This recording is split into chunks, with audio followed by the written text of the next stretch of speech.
Adrenal cortex के हम hormones को डिस्कस कर रहे हैं और उसमें 3 हार्मोन है।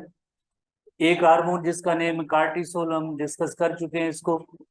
दूसरा हार्मोन अल्डोस्टेरोन, इसको भी हमने डिस्कस कर लिया है इसके फंक्शंस को। आज तीसरा हार्मोन है collectively it is called androgens कहेंगे हम।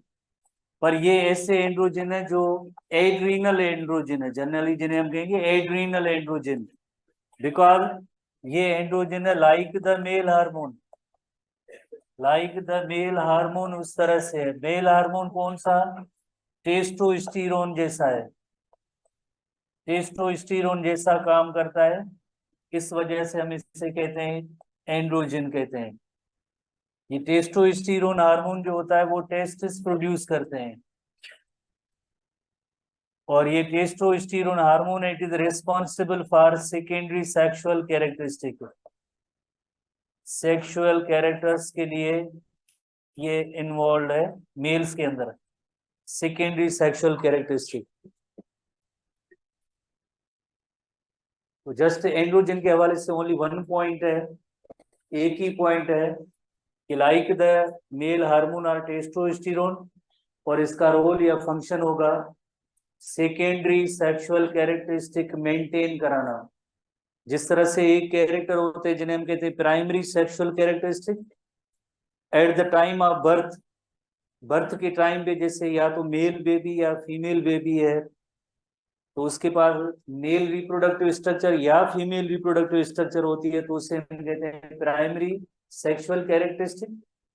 सेकेंडरी सेक्सुअल कैरेक्टरिस्टिक जो है तकरीबन 13-14 सालों के बाद मेल और फीमेल, बॉय एंड गर्ल में जो अपीयर होते हैं उन्हें हम कहते हैं, ऐसे कैरेक्टर्स को हम कहते हैं secondary sexual characteristic. Secondary sexual characteristic के लिए जो है मेल्स के अंदर जो है टेस्टोस्टेरोन हार्मोन प्रोड्यूस होता है। एंड्रोजन ये एड्रीनल एंड्रोजन है जो बोथ मेल एंड फीमेल दोनों के अंदर जो प्रोड्यूस होते हैं, मेल एंड फीमेल के अंदर ये प्रोड्यूस होते हैं और इनका इफेक्ट है जैसे लाइक द टेस्टोस्टेरोन। पर कभी कभार ऐसे होता है कि फीमेल्स के अंदर अगर इसकी कंसंट्रेशन ज्यादा होगी, एंड्रोजन की कंसंट्रेशन अगर ज्यादा होगी तो उसका एक इफेक्ट जो है फीमेल्स में अपीयर होता है। उस इफेक्ट के अंदर बॉडी हेयर्स जरा ज्यादा अपीयर होते हैं। ये एंड्रोजन की एक्सेस की निशानी होती है फीमेल्स के अंदर, वरना फीमेल के अंदर जो इतने बॉडी हेयर्स नहीं होते हैं। एंड्रोजन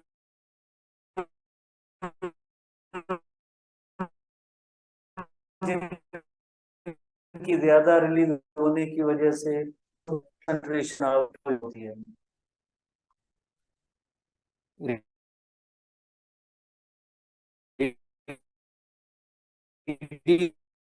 पेज नंबर 117 पे डायग्राम के नीचे similar to testosterone present in both में। एक चाइल्डहुड होती है, चाइल्डहुड के बाद बॉय या गर्ल जब मैच्योर होने की तरफ जाते हैं तो उस एज को हम कहते हैं एडोलिसेंस कहते हैं। उस एज के दौरान level of androgen increases in both male and females, promote secondary sexual characters in human male.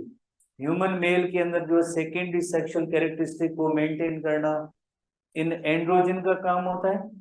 Female के अंदर जैसे अगर इनकी ज्यादा एक्सेस में सीक्रेशन हुई तो उसकी साइन ये निशानी ये होती है, बॉडी हेयर्स जरा ज्यादा होते हैं, तो उसे हम कहते हैं कि ये एंड्रोजन की एक्सेस होती है।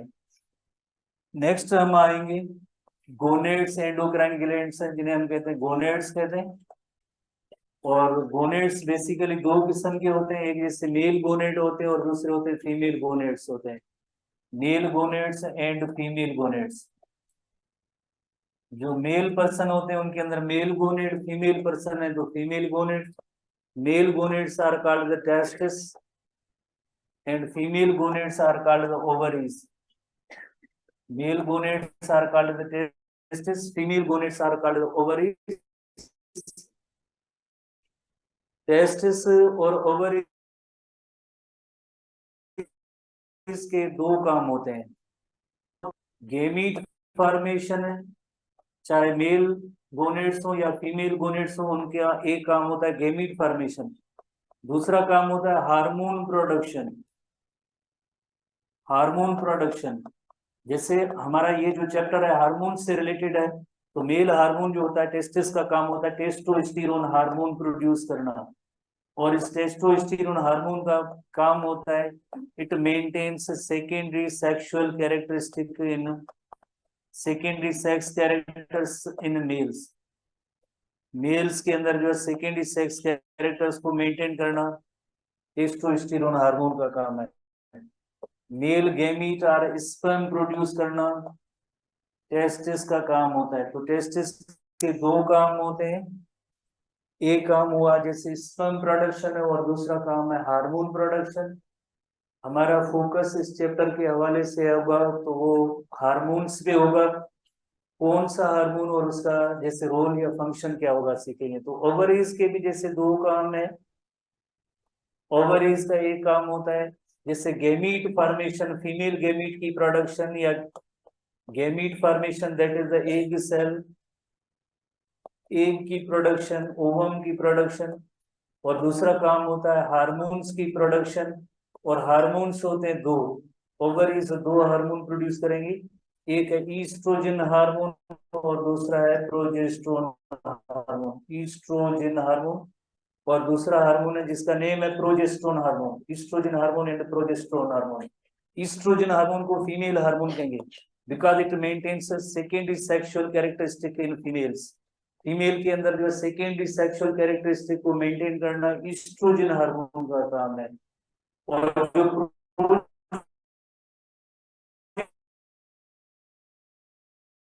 प्रोजेस्टेरोन हार्मोन होता है PROGES के, बुक के अंदर भी अगर आपको स्पेलिंग ये नजर नहीं आ रही है तो आप देख लें, ईस्ट्रोजन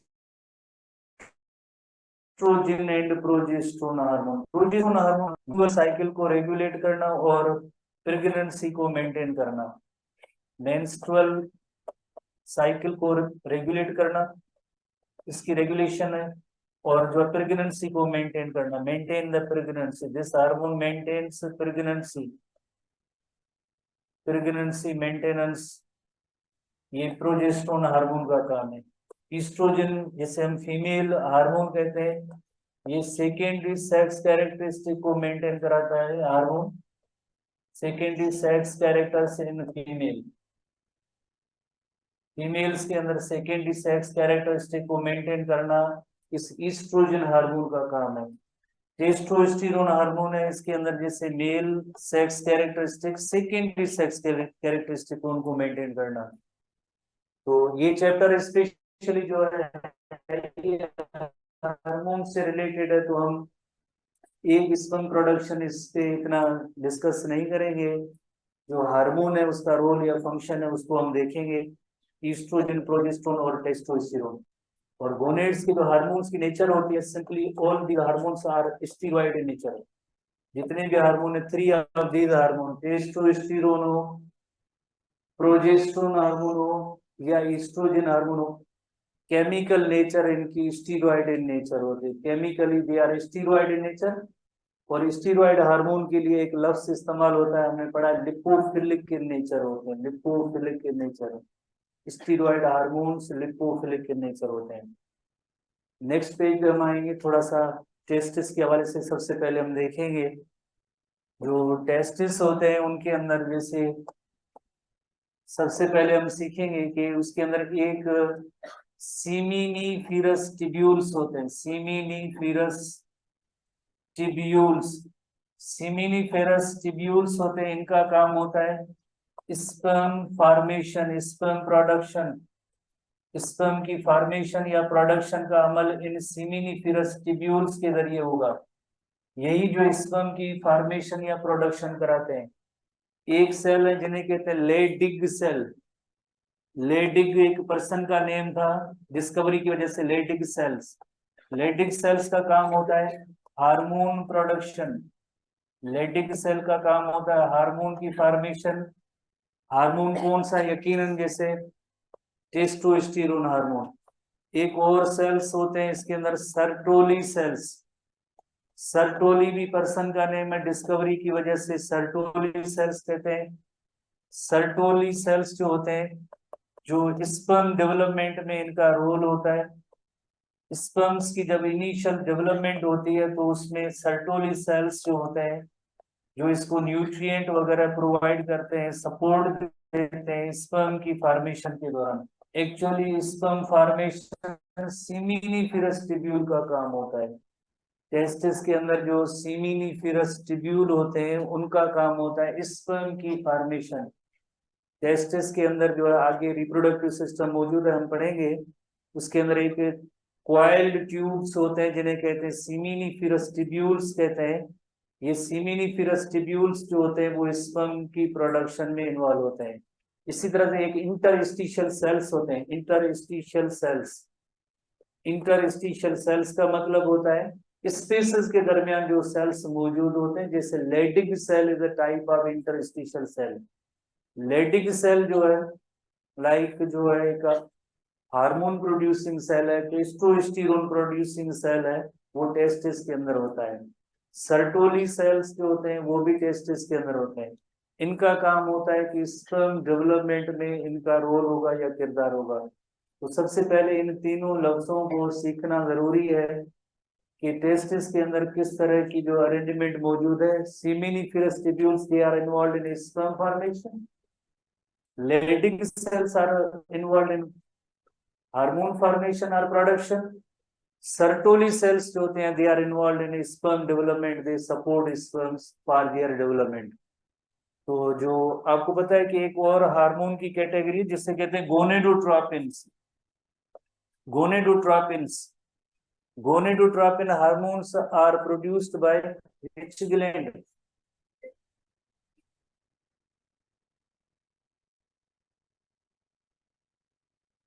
बताएं। Hypothalamus, anterior pituitary gland.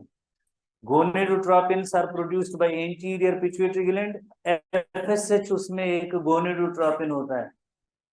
FSH का जो इफेक्ट होता है वो सर्टोली सेल्स पे होता है।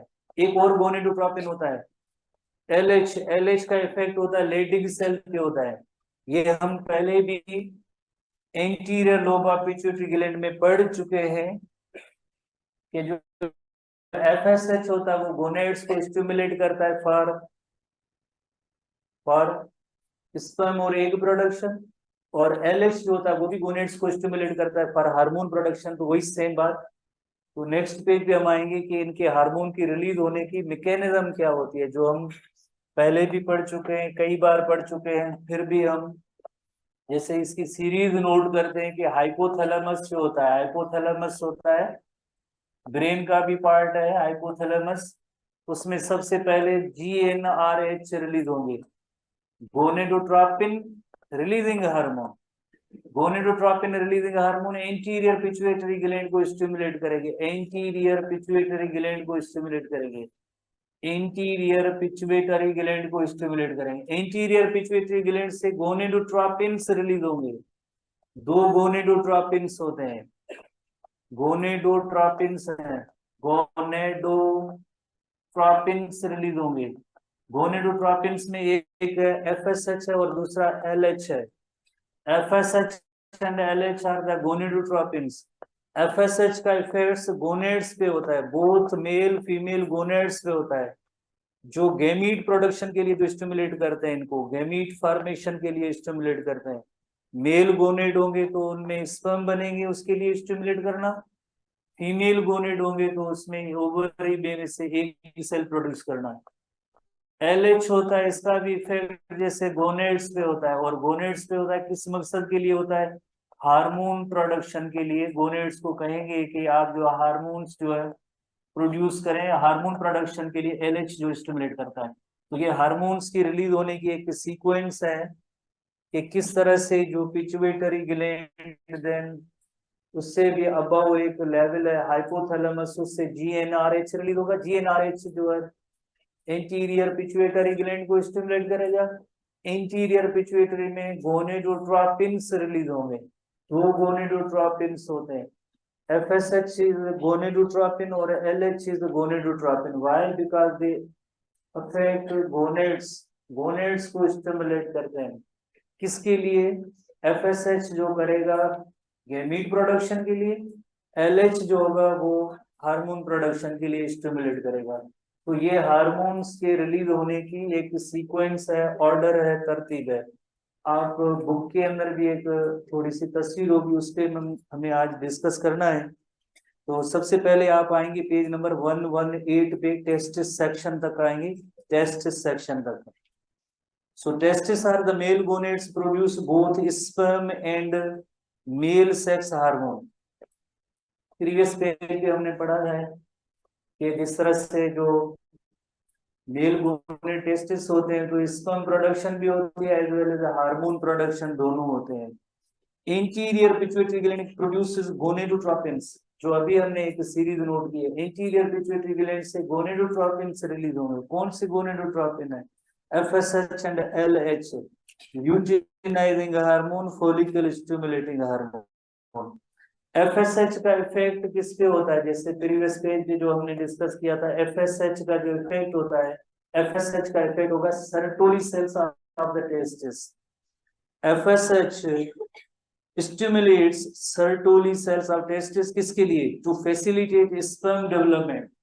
sperm development, Sertoli cells को ये कहेंगे कि sperms की development, प्रोडक्शन, फॉर्मेशन के लिए सेमिनिफेरस ट्यूब्यूल होते हैं, टेस्टिस के अंदर सेमिनिफेरस ट्यूब्यूल होते हैं, वो स्पर्म की फॉर्मेशन में इन्वॉल्व होते हैं। ये उसकी डेवलपमेंट में, ग्रोथ में, मैच्योरेशन में, फूड प्रोवाइड करने में, नर्सिंग के तौर पे, नर्सिंग सेल जैसे कहे, वो सर्टोली सेल्स होते हैं।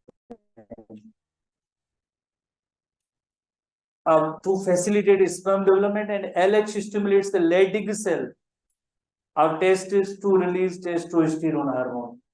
So LH stimulates Leydig cell to release hormone, that is the testosterone hormone. Because जो हम टेस्टिस की बात कर रहे हैं तो ये टेस्टोस्टेरोन हार्मोन जो है रिलीज करवाएंगे। टेस्टोस्टेरोन हार्मोन रिलीज होगा तो उसके बाद क्या इफेक्ट होगा? अब हम नेक्स्ट आते हैं सेक्शन के अंदर। So Leydig cells of testis located in the interstitial tissues. जैसे कि आपको पता है कि हम एक जनरल डेफिनेशन, इंटरस्टिशियल सेल्स का मतलब होता है जो मेन फंक्शनल सेल्स के स्पेसेस के दरमियान जो सेल्स पाए जाते हैं उन्हें हम कहते हैं उन्हें कहते हैं इंटरस्टिशियल सेल्स कहते हैं। तो Leydig cells are a type of interstitial cell. Interstitial cell को एक खास एक कोई सेल नहीं है, जनरल टर्म है, जिसका मतलब है कि जो फंक्शनल सेल्स के दरमियान जो स्पेस हो उधर जो पाए जाने वाले सेल्स होंगे उन्हें हम कहेंगे इंटरस्टिशियल सेल्स। इंटरस्टिस लफ्ज से निकला है जिसकी मीनिंग होती है स्पेस, गैप, उसके अंदर पाई जाने वाली cells interstitial cell. Leydig cell, Leydig cells are a type of interstitial cells, type है, located in the interstitial tissues between the seminiferous tubule।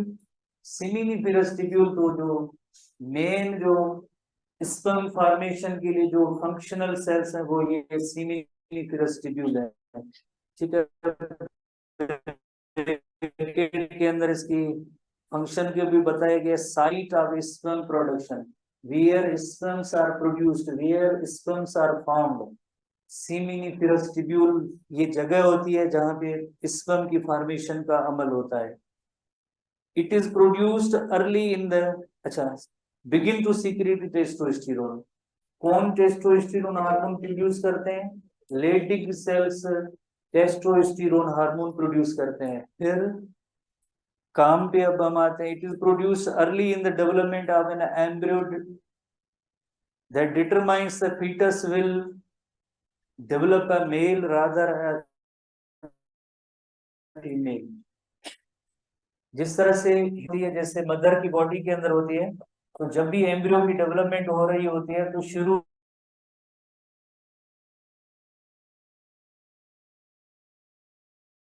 में उसकी जेंडर या सेक्स डिटरमाइन नहीं होता है कि आइदर जो मेल बेबी डेवलप हो रहा है या फीमेल बेबी डेवलप हो रहा है। तो जाहिर है जो मेल बेबी डेवलपमेंट होगी तो टेस्टोस्टेरोन उस एम्ब्रियो को स्टिमुलेट करेगा कि भाई ये जो है मेल बनना है।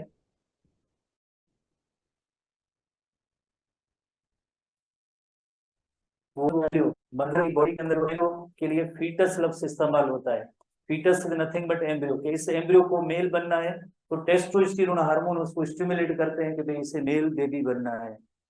Determine that foetus will develop a male, foetus यानी वो एम्ब्रियो मेल बनना है, बॉय बनना है, रादर देन फीमेल, फीमेल नहीं बननी। अगर टेस्टोस्टेरोन हार्मोन उसको स्टिमुलेट करेगा तो वो एम्ब्रियो या फीटस जो है मेल बनेगा।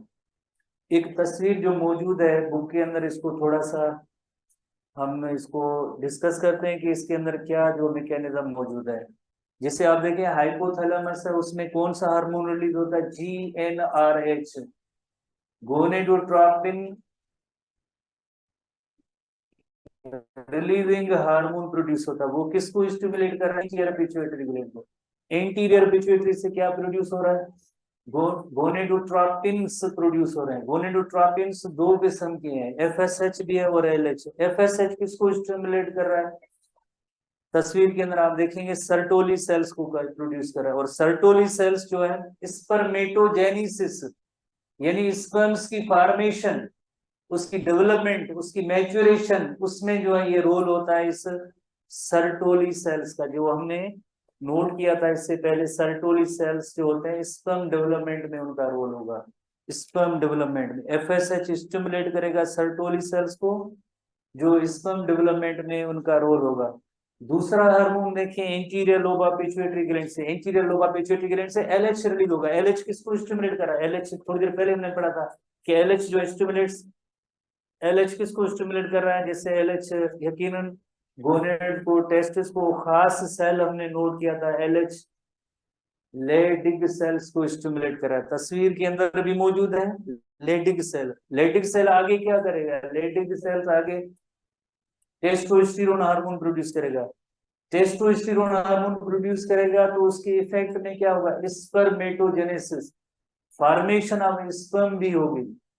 इसी तरह से जब स्पर्म बनेंगे, काफी सारे बन जाएंगे, फिर उसकी जरूरत नहीं होती है कि अब मजीद स्पर्म नहीं बनने चाहिए। तो दो मैकेनिज्म है जिसके जरिए इन हार्मोन की प्रोडक्शन बंद हो सकती है, स्पर्मेटोजेनेसिस का अमल स्टॉप हो सकता है। एक है इनहिबिन हार्मोन की मदद से, जैसे आप तस्वीर में देखेंगे इनहिबिन हार्मोन है। इनहिबिन, इस हार्मोन का मकसद होता है कि FSH को स्टॉप करेंगे। नेगेटिव फीडबैक मैकेनिज्म के तहत इंटीरियर पिट्यूटरी ग्लैंड को ये कहेंगे कि अब मजीद FSH की जरूरत नहीं है। FSH जब स्टॉप हो जाएगा तो सर्टोली सेल्स जो फर्दर स्पर्म डेवलपमेंट नहीं करवाएंगे। एक तरीका ये हुआ। दूसरा तरीका ये हुआ कि जब काफी सारे स्पर्म्स बन जाएंगे तो ये टेस्टोस्टेरोन हार्मोन की प्रोडक्शन स्टॉप हो जाएगी। दो तरह से टेस्टोस्टेरोन हार्मोन की प्रोडक्शन स्टॉप हो सकती है। एक एंटीरियर पिट्यूटरी ग्लैंड है, उससे LH की सीक्रेशन स्टॉप होगी, तस्वीर के अंदर सब कुछ मौजूद है अगर आप थोड़ी एक नजर देखेंगे। और दूसरा तरीका ये होता है कि हाइपोथैलेमस से ये कहेंगे कि GnRH रिलीज ना करें। अगर GnRH रिलीज ना हुआ तो जाहिर है इंटीरियर पिट्यूटरी भी स्टिमुलेट नहीं होगा। इसी तरह से अगर LH रिलीज नहीं भी हुआ तो भी जैसे आप कहेंगे अल्टीमेटली टेस्टोस्टेरोन हार्मोन की सीक्रेशन जो है देन स्टॉप हो जाएगी। तो ये दो तरीके होते हैं जिनके जरिए हार्मोन को रोका जा सकता है, इसकी सीक्रेशन या उसको स्टॉप किया जा सकता है। जो सीक्रेशन जो स्टॉप हो रही है तो आप रेड लाइन से आप देख रहे हैं ये नेगेटिव फीडबैक मैकेनिज्म है। आगे हमारे इस चैप्टर के आखिर में एक टॉपिक है कि हार्मोन्स कैसे रिलीज होते हैं, कब रिलीज होते हैं, और जब हार्मोन की उसकी जरूरत नहीं होती है कि अब इसको स्टॉप करना है तो कब स्टॉप होंगे। तो उसकी दो मैकेनिज्म होती है। एक जैसे पॉजिटिव फीडबैक मैकेनिज्म, उसमें कंटिन्यूअसली हार्मोन प्रोड्यूस होते जाते हैं। नेगेटिव फीडबैक मैकेनिज्म होती है, उसके अंदर जो अक्सर जो हार्मोन की रेगुलेशन कंट्रोल ऐसी होती है कि हार्मोन प्रोडक्शन स्टॉप हो जाती है।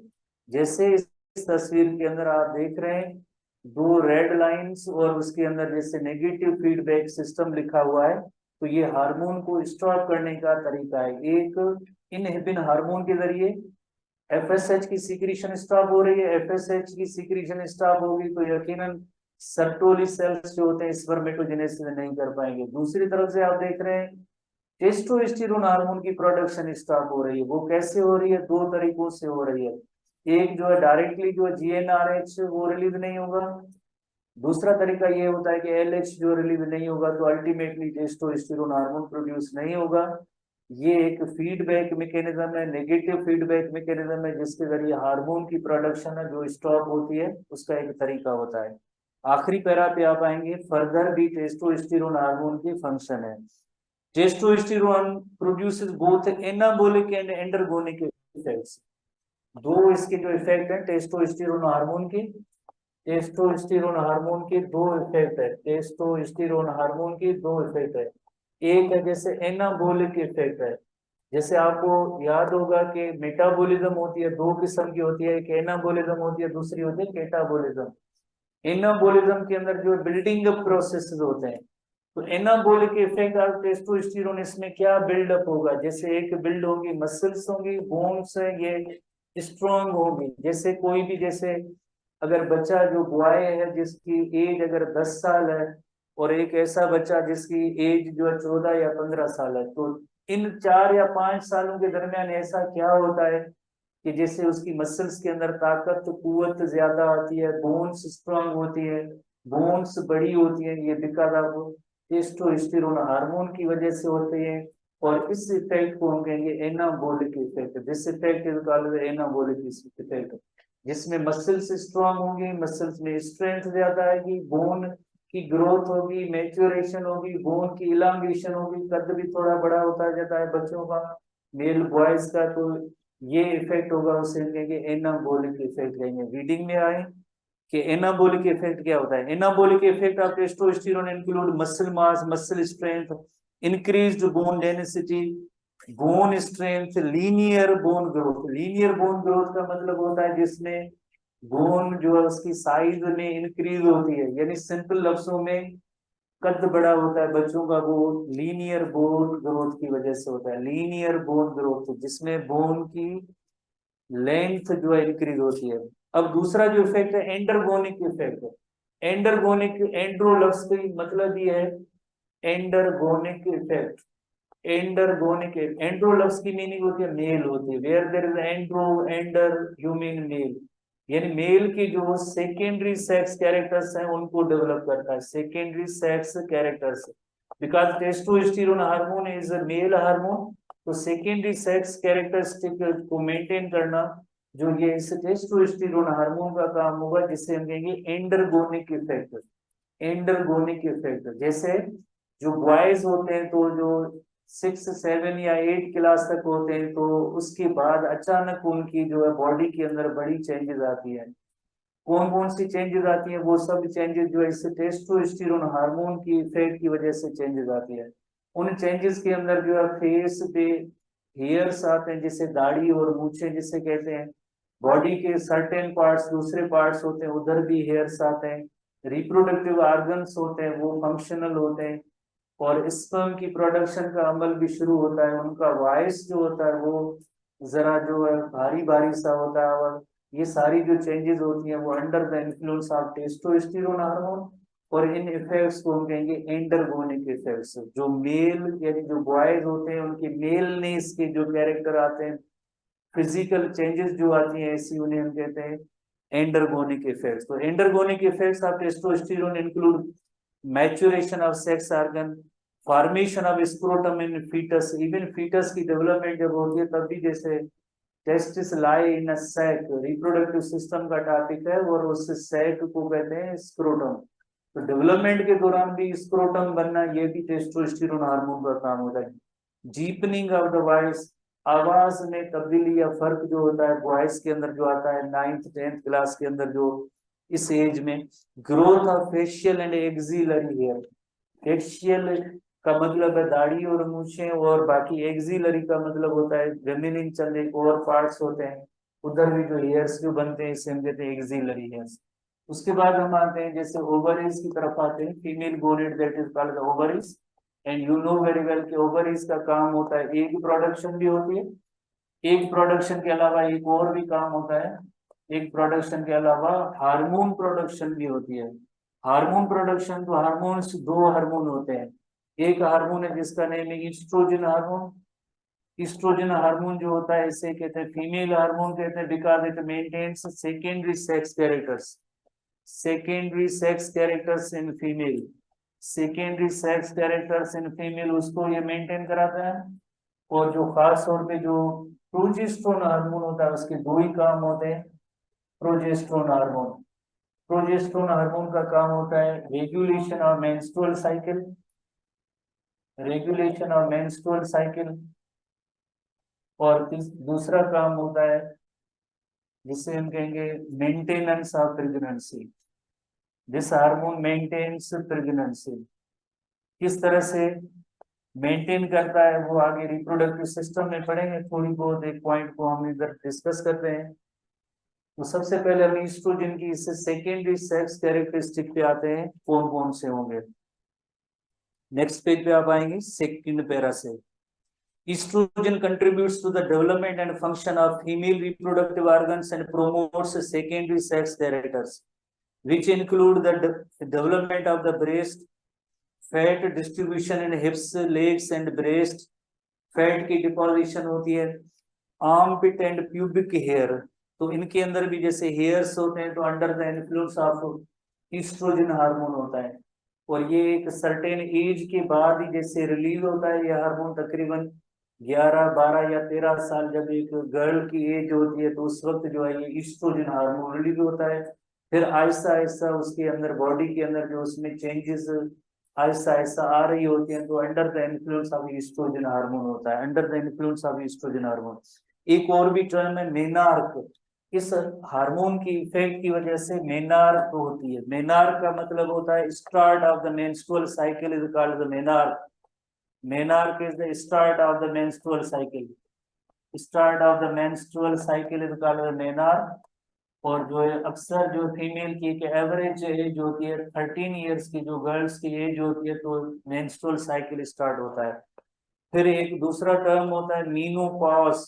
मीनोपॉज का मतलब है stoppage of the menstrual cycle is called the menopause. Stoppage of menstrual cycle is called menopause. 40 to 50 year जब फीमेल की एज होती है तो उसके बाद जो मीनोपॉज हो जाता है, मेंस्ट्रुअल साइकिल स्टॉप होता है। जब स्टॉप होता है तो उस फीमेल के अंदर एग प्रोडक्शन की सलाहियत खत्म हो जाएगी, उसकी फर्टिलिटी की जो एज होगी वो खत्म हो जाएगी। उसके बाद फीमेल के नॉट रिप्रोड्यूस। इस एज के बाद जब स्टॉपेज ऑफ मेंस्ट्रुअल साइकिल होगा तो सच फीमेल्स के नॉट रिप्रोड्यूस। जब तक जैसे ये साइकिल कंटिन्यू होता है तो फीमेल कैन रिप्रोड्यूस, स्टॉपेज हो जाएगी तो कैन नॉट रिप्रोड्यूस। तो change in estrogen level is encountered in various phases and involvement in female reproductive life and period of estrogen are associated with the mood swings, depression, headache and irregular periods and sleep problem। जैसे हमने पहले ही note किया है कि कोई भी hormone होता है जब उसकी एक प्रॉपर सीक्रेशन रिलीज नहीं होती है, चाहे वो कम हो या ज्यादा हो, तो दोनों कंडीशन में डिसऑर्डर होता है। अगर ईस्ट्रोजन हार्मोन जो है प्रॉपरली रिलीज नहीं होगा, उसकी कंसंट्रेशन लो होगी, कम होगी, तो कौन कौन सी डिस्टर्बेंस होती है तो ये डिस्कस अभी हमने की। मूड स्विंग्स होते हैं, डिप्रेशन है, हेडेक है, irregular periods and sleep problem होते हैं। प्रोजेस्टेरोन हार्मोन का जस्ट ही दो ही फिलहाल आप फंक्शन नोट करें, फिर हम आगे रिप्रोडक्शन के चैप्टर में इनको मजीद डिस्कस करेंगे। Regulation of the menstrual cycle is controlled by progesterone hormone and pregnancy is maintained by the progesterone hormone. Because जब एक विमेन जब प्रेग्नेंट होती है तो उस वक्त प्रोजेस्टेरोन हार्मोन रिलीज होता रहता है। जब तक प्रोजेस्टेरोन हार्मोन रिलीज होगा तो एफएसएच और एफएसएच की सीक्रेशन स्टॉप हो जाती है। अगर एफएसएच ये सारे हार्मोन एक साथ रिलीज हो तो एक तरफ से एग मैच्योरेशन हो रही है, दूसरी तरफ से प्रेगनेंसी, तो प्रेगनेंसी मेंटेन नहीं हो सकेगी। उसके लिए जरूरी है कि जब तक जो है प्रेग्नेंट वुमेन होती है तो उस वक्त ये प्रोजेस्टेरोन हार्मोन रिलीज हो रहा होता है, एफएसएच की सीक्रेशन स्टॉप होती है। इस तरह से हम कहेंगे कि it regulates the menstrual cycle और मेंटेन्स द प्रेगनेंसी, जिनकी डिटेल आगे रिप्रोडक्टिव सिस्टम में हम डिस्कस करेंगे।